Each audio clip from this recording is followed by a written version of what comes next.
Hello,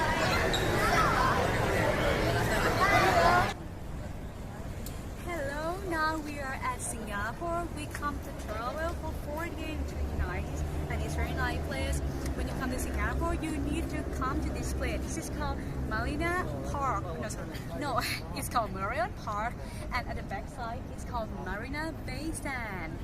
The place that everyone should come here. If you don't come here, it means you will miss this place because this is the landmark of Singapore. And now we are waiting to see the light show of Marina Bay Sands at the back side of me.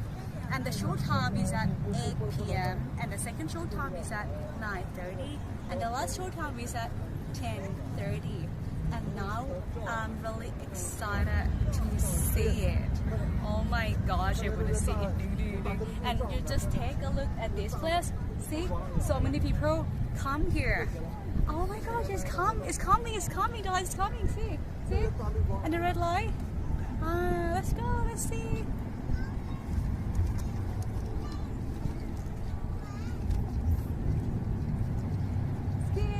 Recording, keep recording.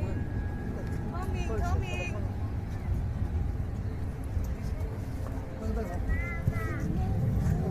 Are you excited? Oh, it's amazing. It's quite like Icon Siam.